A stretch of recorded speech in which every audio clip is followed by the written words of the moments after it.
Hello, I'm Simon Whistler, you're watching TopTenzNet, and in the video today we're looking at the top 10 famous and powerful people who are also childish pranksters. The rich, famous, and powerful got that way by being committed, dedicated, and serious as all hell. It's hard to become a billionaire when you spend all your time putting potatoes in people's exhaust pipes. But every now and again, they'll do something stupid, hilarious, and most importantly, awesome enough to make it into one of our videos. And indeed, in this video, we're looking at 10 of the best.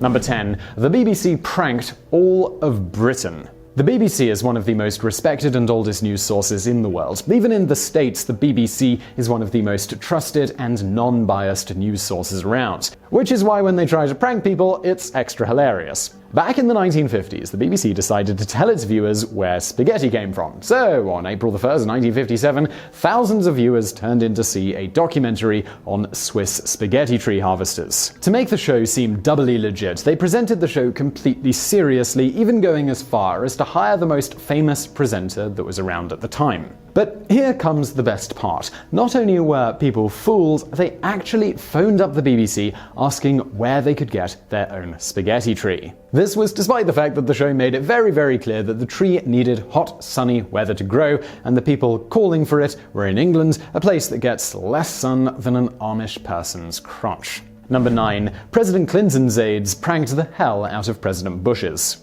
A little-known fact is that when the Bush administration replaced the Clinton administration, the aides of Clinton left the White House in such a state that it looked like an epic frat party had just happened. Along with breaking a whole bunch of stuff Bush's crew had to fix, the aides also glued drawers shut and stole all of the W keys from nearby computer keyboards, knowing that it would annoy the crap out of all the people sending emails on behalf of George W. Bush. Apparently this is the sort of stuff you have to expect from people who used to serve the guy who ran the country. The group also left obscene voicemail messages that were sadly never released to the public, and to show off how unique, edgy, and original they all were, they also put up pictures of George W. Bush as a chimp.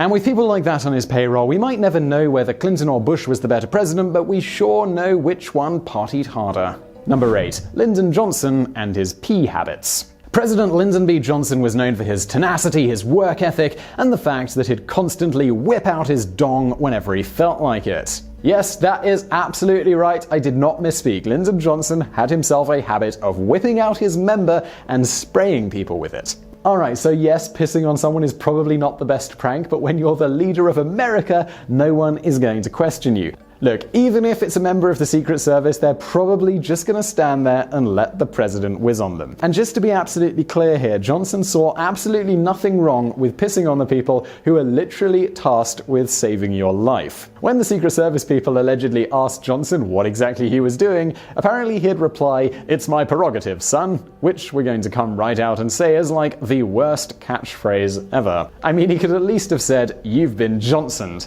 That would have been a lot more cool. Number 7. Richard Branson, lovable billionaire.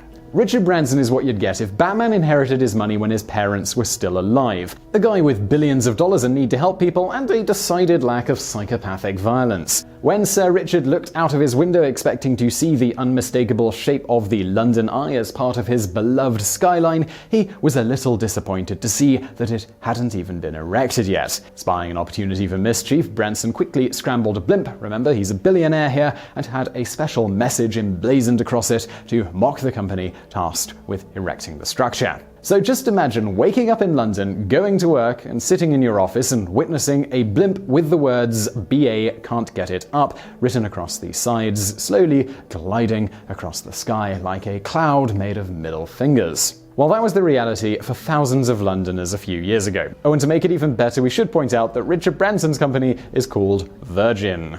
Number 6. The two Steves of Apple. When the two Steves of Apple, Steve Wozniak and Steve Jobs, met several decades ago, they bonded over two things: a love of computers and a love of dicking people around. Jobs famously mocked up a poster for a non-existent Bring Your Pet to School Day, leading dozens of kids to bring dogs and cats into class, much to the chagrin of a confused and likely soon to be very drunken teacher. He also once swapped around all the bike locks of his classmates, since even as a kid, Steve Jobs was a douche who hated people having nice things. As teenagers, teenagers, Steve and Steve went to the trouble of flipping off an entire graduating class by painting a giant middle finger onto a bedsheet, which they then rigged to be displayed as that year's graduates walked past. They both later went on to flip off the entire world by releasing a new iPhone every year while only offering 2-year contracts on them. It does seem like with these two, old habits did die hard.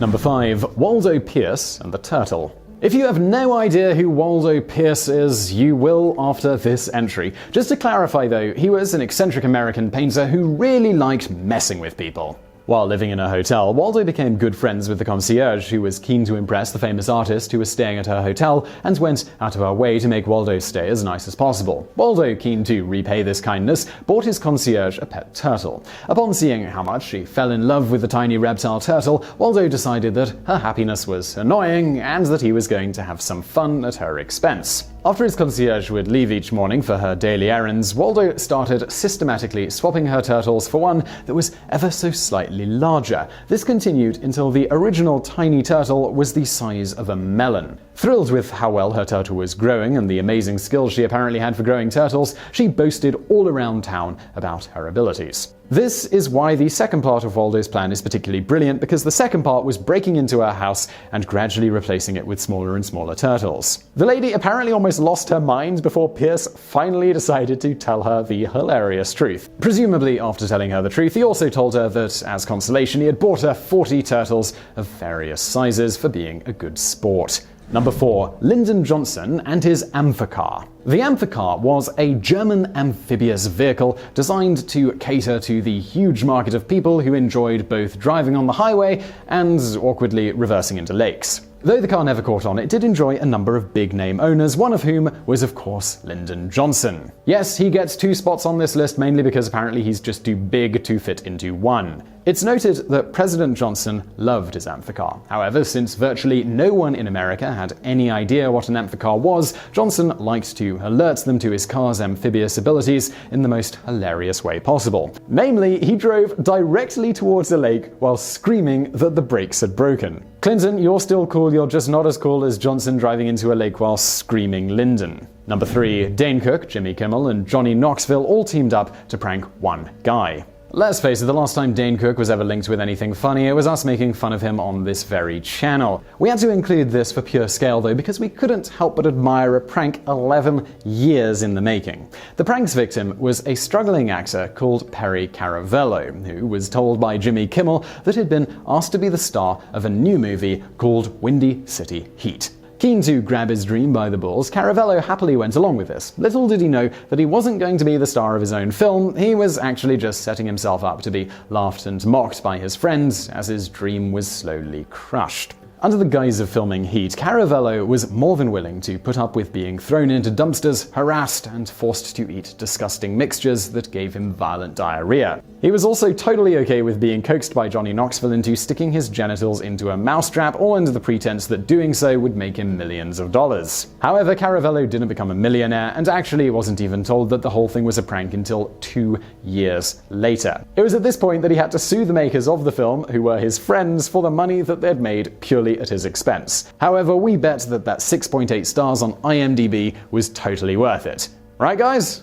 Number 2. Brad Pitt, Hollywood prankster. Brad Pitt is well known for pranking his fellow stars and actors because when you have a face that looks like it was carved by angels, you can get away with pretty much anything. One of Brad's more famous pranks was the time he decided to annoy the hell out of George Clooney. Now, Clooney is famously one of the easiest people to talk to in Hollywood. He's reportedly not only incredibly nice, but is always willing to talk and hang out with the crew. So when filming Ocean's 11, Pitt sent the crew a letter from George asking them not to make eye contact with him and only refer to him by his character's name, knowing that Clooney would make it his mission to get to know them all. The story goes that for weeks the crew predictably followed the request to the letter, absolutely refusing to make eye contact with George, who, keen to be a nice guy, repeatedly tried making small talk with them, only to be rebuffed time and time again. Eventually he cornered a terrified crew member and asked him what was going on. When the crew member mentioned the letter it said, Clooney smiled to himself because he knew he had been had. But there was something else he knew, and that was that he had to get revenge, and fast. Number 1. George Clooney, the original Hollywood prankster. Like Brad Pitt, Clooney loves pranking his fellow actors. However, unlike Pitt, Clooney has been doing it for years. For example, in retaliation to the previous prank we just mentioned, Clooney apparently stuck a bumper sticker to Pitt's car that said, "I'm gay and I vote." Then for good measure, he stuck on another that said, "Small penis on board." Pitt apparently didn't notice for 4 days, because whenever a whole bunch of people would come up and honk at him, he'd just wave, thinking they were only waving because he's, well, Brad Pitt. By far the best thing in Clooney's pranking career, though, was the time he spent weeks carefully sneaking all of the poop out of his friend's cat litter tray, leading his friend to think that his cat was massively constipated. Then, out of nowhere, Clooney crimped out a human-sized turd into the box. And this is the image we'd like to leave you with today. The world's most handsome man squatting over a kitty sandbox, chuckling to himself like an ass as he slowly pinched out a loaf. You're welcome. So I really hope you enjoyed that video, and don't forget to subscribe to this channel for brand new videos every day of the week. Also, I've got another channel, it's called Today I Found Out, and on that channel we have content very much like this, but we dive into one specific subject in more depth. You can check that out through the icon on the screen now. But if you're looking for something else to watch right now, why not check out another Top 10s video, or indeed a Today I Found Out video over there on the right. And as always, thank you for watching.